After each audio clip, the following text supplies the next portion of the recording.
పవిత్రాత్మ స్వరూపులకు ప్రియాత్మ బంధువులారా, యోగ వాసిష్టము మనం నిర్వాణ ప్రకరణాన్ని చెప్పుకుంటూ ఉన్నాం. ఈ ప్రకరణంలో మంకి అనే బ్రాహ్మణునకు వశిష్ఠుల వారు బోధించినటువంటి జ్ఞానబోధ, ఆ విధంగా ఆ బోధ గుర్తుకొచ్చి ఒకనొక సమయంలో ఈ విధంగా చేసి ఉన్నా అని శ్రీరామచంద్రుడితో వశిష్ఠుల వారు చెబుతూ ఉన్నారు.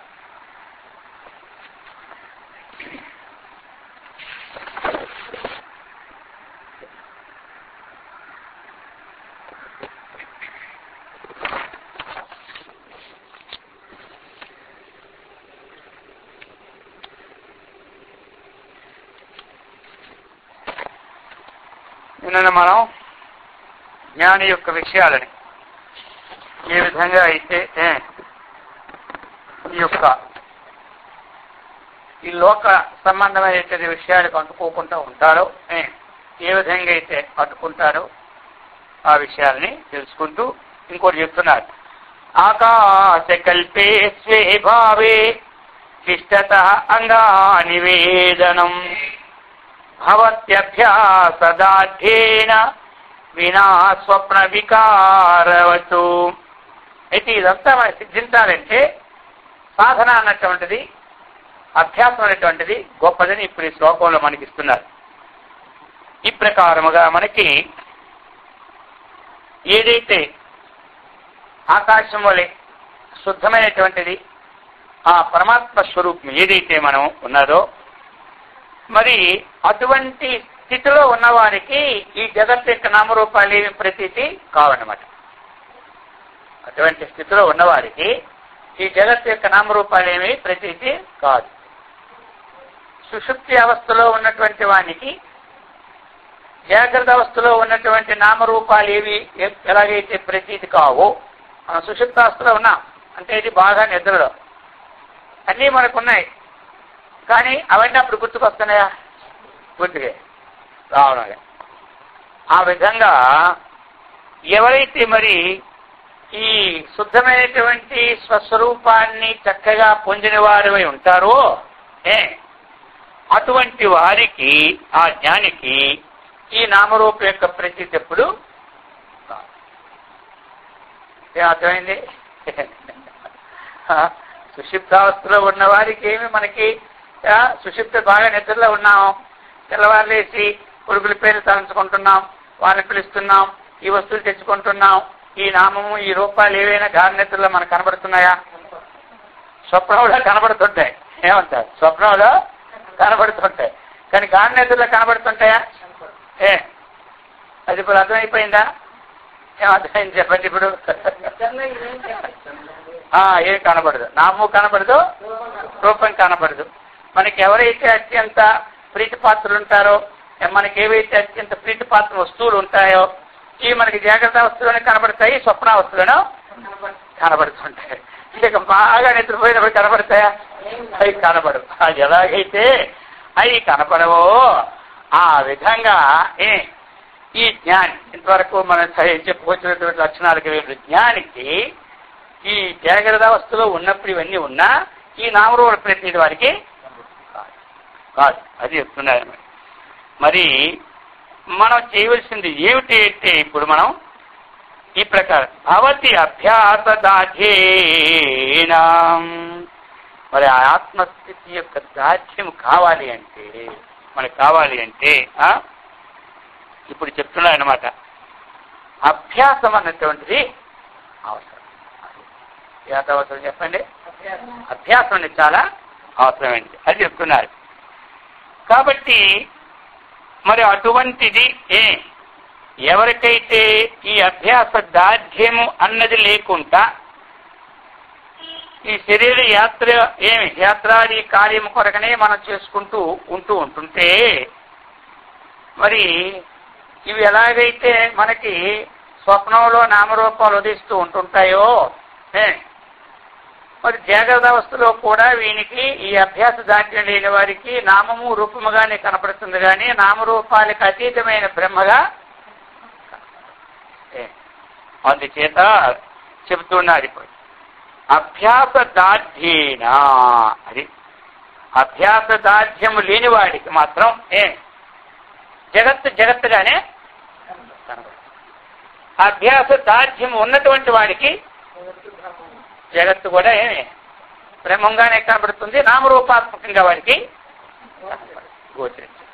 అది అయితే అందుచేతే మనకి అభ్యాసం అన్నటువంటిది అవసరము అన్నటువంటిది ప్రతీతిని చేసినారు. మరి అభ్యాసం అన్నటువంటిది ఏమిటి? అభ్యాసం అన్నటువంటిది ఏమిటి? పునఃపునః అనుశీలనం అభ్యాస.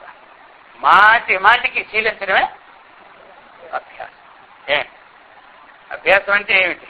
ఇదే కదా. పతంజలి మహర్షి కూడా ఒక సూత్రాన్ని చెప్పినారు అభ్యాసం కోసం. తత్ర స్థితో యత్నో అభ్యాస అన్నారు. తత్ర స్థిత యత్న అభ్యాస. అభ్యాసం అంటే ఏమిటి? యత్నం అని ఆయన ఇచ్చినారు. యత్నం అంటే ఇప్పుడు ఎక్కడ? తత్ర స్థిత, తస్మిన్ స్థితే సతి. తస్మిన్ అధికరణం అన్నమాట.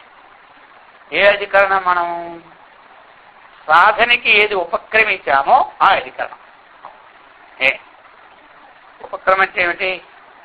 ప్రారంభం. అర్థమైందా?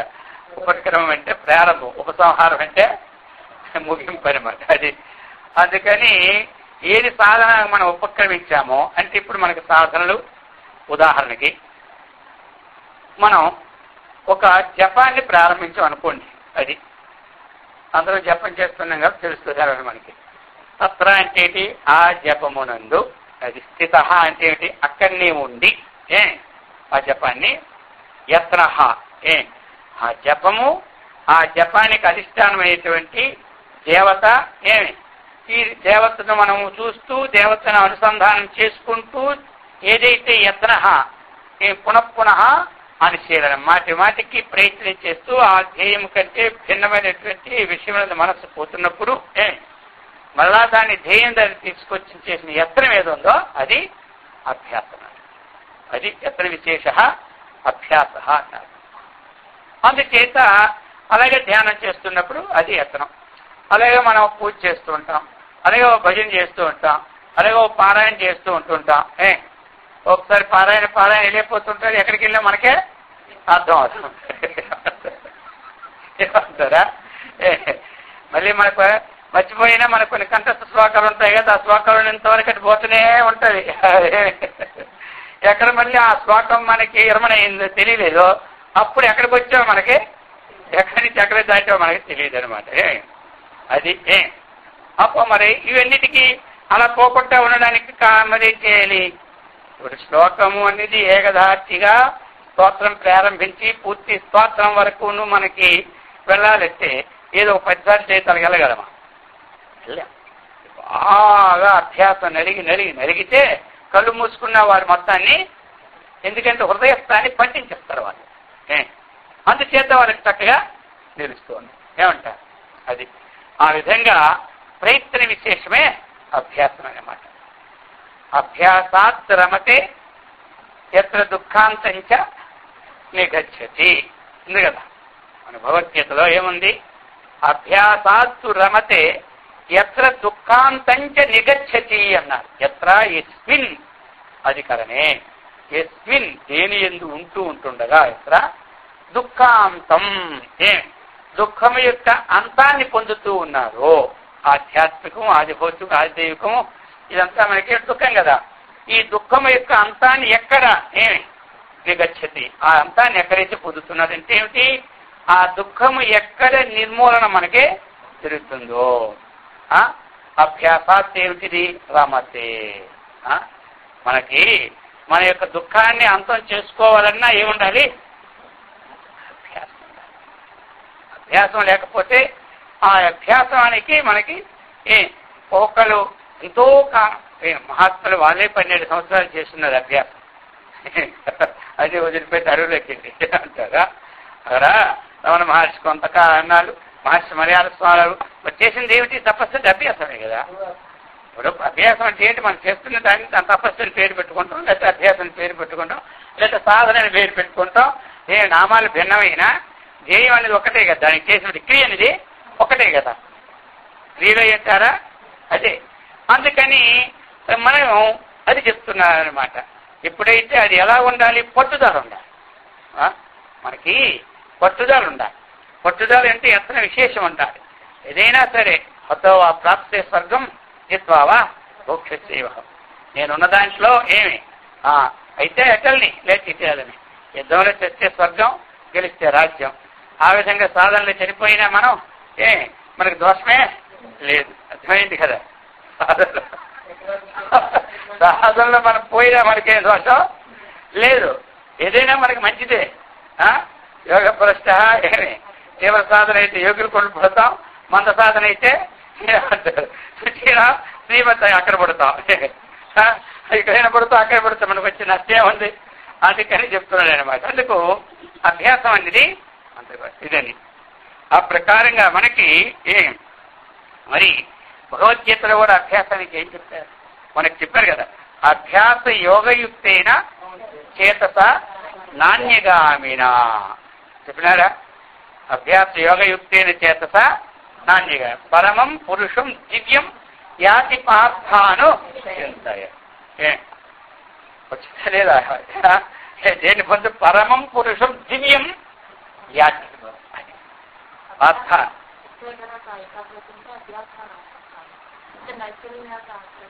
దానికని అభ్యాసం చేస్తుండాలి. అభ్యాసం అంటే ఏంటంటే చిత్త ఏకాగ్రత కోసమే. చిత్త ఏకాగ్రత ఏమిటి? నైశ్చల్యం అంటే నిశ్చలత్వం. నిశ్చలత్వం ఏమి అయితే అవును. ఇప్పుడు అది ఏకాగ్ర. దానికి ఇప్పుడు ఈ అభ్యాసం అనేది ఏమిటి? రెండు విధాలు. ఒకటి మనం చేస్తున్నది ఏకాగ్రత కోసం చేసినటువంటిది అభ్యాసం. ఏమి రెండవది మన మనస్సులో ఉన్నటువంటి రాగద్వేషాదులు పోవడానికి ఇది జ్ఞానాభ్యాసం. అభ్యాసం అన్నటువంటిది మనం చేస్తున్నటువంటిది ఒకటి ఏమిటి అభ్యాసం? మనం ఏకాగ్రత సిద్ధించడానికి ఏదో ఒక ధ్యేయంతో పొందుతున్నాడు ఒకటి. సరే, ఏకాగ్రత సిద్ధించింది, కానీ చిత్తంలో ఉన్నటువంటి రాగద్వేషాది అంతఃకరణలో పోగలదు కదా. ఆ పోవడానికి ఏంటంటే ఈ జ్ఞానాభ్యాసం చేయాలి. ఏంటిది? జ్ఞానాభ్యాసం. ఈ జ్ఞానం అనే అభ్యాసం. ఏ జ్ఞానం అంటే మరి మన చిత్తం ఎక్కడికైతే పోతూ ఉన్నదో నేను అనుకున్నాను కదా, విరుధ్య విషయ వ్రాతాత్తు దోష దృష్ట్యా ముహుర్ముహు. అదే అనమాట అభ్యాసం. అక్కడ మనం ఎక్కడెక్కడికైతే ఇంద్రియాలు పోతూ ఉన్నాయో అక్కడక్కడ ఆ విషయాలను చక్కగా విచారించి దానిలో ఉన్నటువంటి సత్తా ఏమిటి, అసత్తా ఏమిటి తెలుసుకొని దానికోసం చేసిన ప్రయత్నం, అది కూడా అభ్యాసం. మనకి రెండు అభ్యాసాలు. ఒక కాలంలో ఏకాగ్రత చిత్తానికి అభ్యాసం చేసుకున్నాం ఏమంటారు. ఇంకొక కాలంలో మనస్సును అంటిపెట్టుకున్నటువంటి ఆ రాగద్వేషాదులు పోవడానికి మనం మాటి మాటికి అది జ్ఞాన విచారణ అభ్యాసం. మాటి మాటికి కూడా జ్ఞాన విచారణతో దోష దృష్టి చేస్తున్నటువంటి అభ్యాసం. అది ఈ అభ్యాసము మన స్థితిని బట్టి ప్రయత్నాన్ని బట్టి ముందుకెళ్తుంటే అదే అభ్యాసం. ఇంటర్మీడియట్లో ఉన్నప్పుడు ఇది అభ్యాసం అయింది. బిఏకి వెళ్ళినప్పుడు అది అభ్యాసం చేస్తాడు, ఎంఏకి వెళ్ళినప్పుడు అది అభ్యాసం. మొత్తం మీద ఏమిటి అభ్యాసం అనేది? అభ్యాసం అనేది అది గట్టిదనమాట. అందుకు అభ్యాస యోగయుక్తి అని చేతస. రెండు విధాలు కదా. ఒక అభ్యాసం మనం యోగయుక్తంతో చేసినాం. అది దేనివల్ల? దేనికది? ఏకాగ్రత సిద్ధించింది. మన అంతఃకరణంలో ఉన్నటువంటి మన దోషాలు ఉన్నాయి కదా, మరి అవి పోవాలి అంటే మనం ఆ విషయముల యొక్క దోష దృష్టి విచారణాభ్యాసము కావాలి. అది చేయాలి. తత్వ విచారణ చేస్తూ వైరాగ్యంగా విషయముల దోష దృష్టిని చూపెడుతూ ఉంటుంటారు. అది దేనికైనా పట్టుదల. అది కూడా కొంతకాలమే చేసామనుకోండి, మళ్ళీ కొంతకాలం వదిలేసామంటే మళ్ళీ మామూలుగా వస్తూ ఉంటుంటుంది.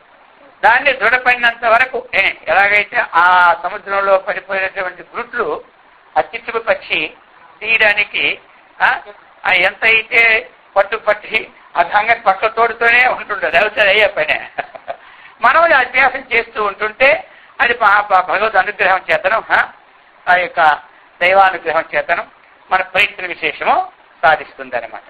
అందుచేత ఆ విధంగా మనం చేస్తే పరమం పురుషం దివ్యం యాతి పార్థాను యాతి.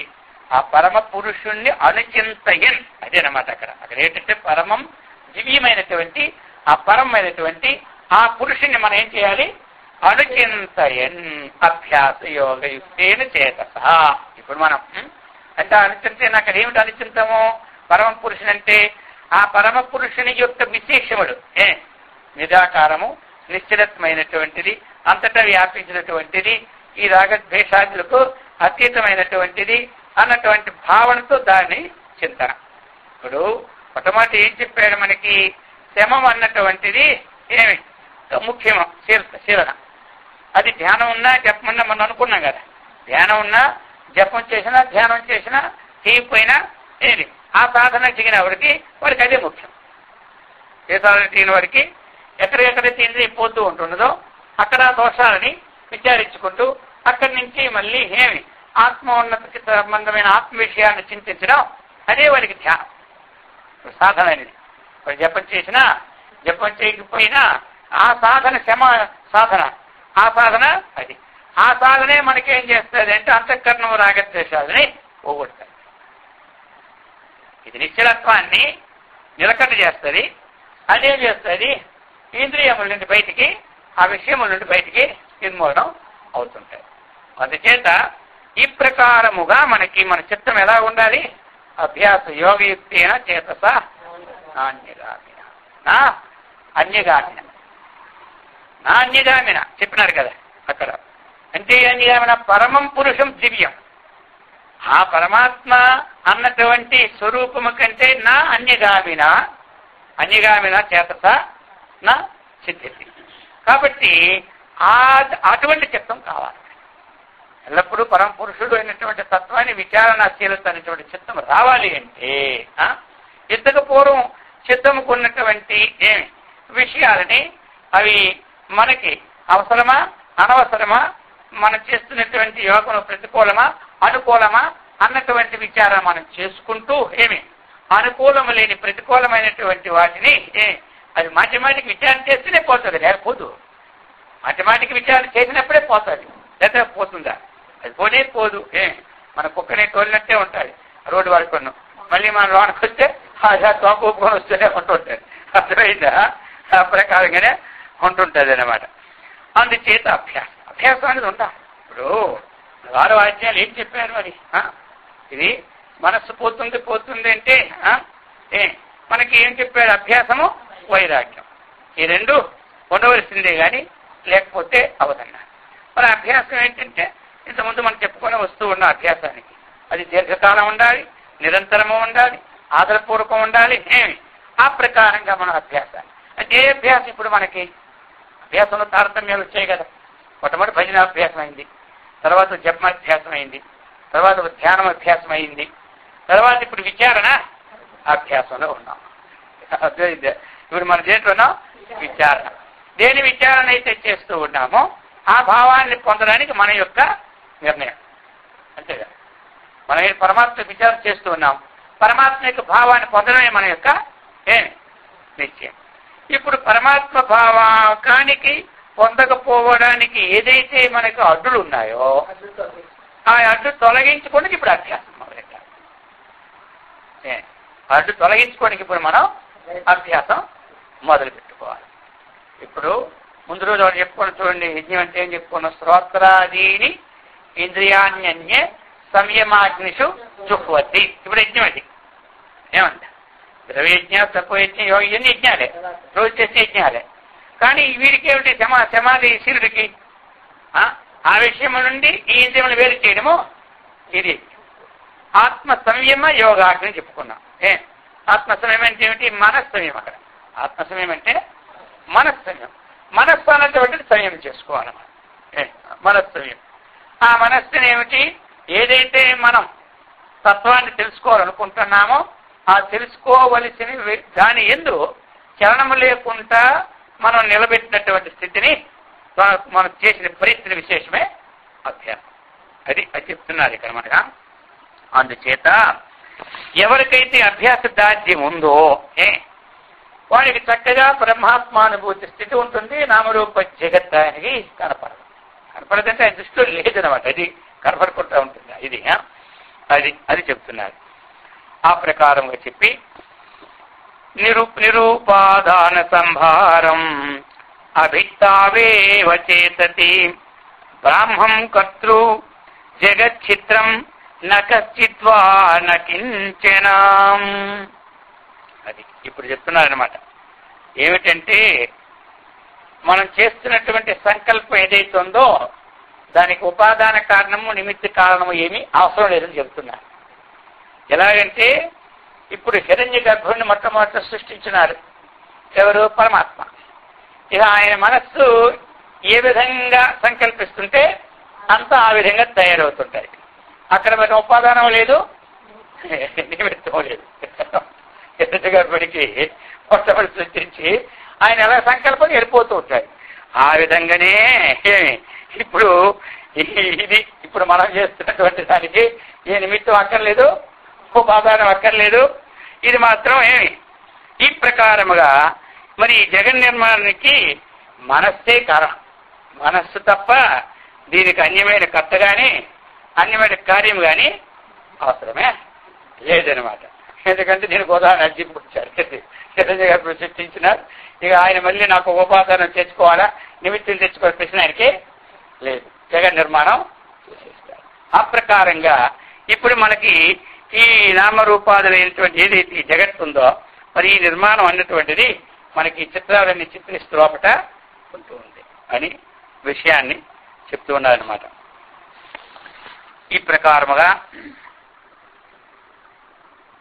అహం సుఖీతి సుఖితా అహం దుఃఖీతి దుఃఖతా సర్వయేవ స్వరూపస్థ వ్యోమాత్మానోపి పార్థివః. ఇప్పుడు చెప్తూ ఉన్నారు. ఇదంతా కూడా మనం అనుకుంటాం, నేను సుఖవంతును అనుకుంటున్నా, నేను దుఃఖవంతును అనుకుంటున్నా. మరి దీనికి సాధన భూతములు ఏంటి? సుఖానికి తగిన సాధన భూతాలు, దుఃఖానికి తగిన సాధన భూతాలు ఏముంటాయి? ఈ చెప్తాది ఈ విషయాలు. అలాగనే మరి అందుకని చెప్తున్న ఈ విధంతా కూడా ఎందుకు అంటే జ్ఞానం కలిగిన తరువాత ఉన్న వారి స్థితి ఇక్కడ మళ్ళీ మనకి ఇంతకుముందు ఒక శ్లోకం చెప్పినట్టుగా ఇప్పుడు చెప్తున్నారు. ఎట్లాగంటే ఇదంతా ఆత్మస్వరూపమే అయి ఉన్నది అని ఇక్కడ చెప్తున్నారు. ఏదైతే మనము కొంతమంది నేను సుఖవంతుడును అనుకున్నప్పుడే ఆత్మస్వరూపం ఉంటుంది, కానీ నేను దుఃఖవంతుడును అనుకున్నప్పుడు ఆత్మస్వరూపము సంబంధము కాదు అన్నటువంటి భావము ఉంటుంటుంది అజ్ఞానికి. ఈ దుఃఖంగా అనుభవిస్తున్నప్పుడు ఆత్మకు నాకు ఏమి సంబంధం లేదు, లేకపోతే ఈ దుఃఖాభావము ఆత్మ యొక్క స్వభావం అవునా కాదా, ఆత్మ స్వభావం కాదేమో, ఆత్మ అన్నటువంటిది దుఃఖకాలంలో లేదేమో, ఆత్మ యొక్క లేశం చేత ఇదంతా నడుస్తుందా లేదా అన్న భ్రమలు ఉంటాయి కదా. అందుచేత ఇక్కడ ఏం చెప్తున్నాడు? ఇదంతా మన ఏదైతే సుఖస్వరూపము గాని దుఃఖస్వరూపము గాని ఆ ప్రకారముగా తత్సాధనభూతం శబ్దాది విషయాదులు గాని ఇవన్నీ కూడా ఆ యొక్క ఆత్మస్వరూపమే అయి ఉన్నది కానీ దానికంటే భిన్నమేమీ కాదు. అయితే ఆత్మస్వరూపం అయి ఉన్నది అన్నటువంటి భావనకి మనకి ఈ స్థితి ఎలాగో తెలుస్తుంది? మనం ఈ యొక్క జ్ఞానాభ్యాసం అన్నటువంటి దృఢత్వాన్ని వచ్చినప్పుడే మనకి తెలుస్తాయి. లేకపోతే అంత పూర్వం ఇది ఈ అర్థం మనకు అవదనమాట. ఇది అందుచేత ఈ ప్రకారముగా అహం తోల్లేఖత సత్తా భ్రమభావ వికారిణి తదభావాత్తు స్వభావ ఏకనిష్టత శమశాలిని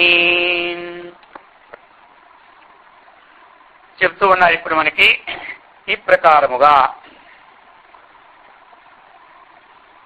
అహం ఇప్పుడు మనకి ఏ పని మనం చేస్తూ ఉంటున్నా అందులో ఈ అహంభావ యొక్క స్ఫురణ అనేది లేదనుకోండి, అదేమవుతుంది?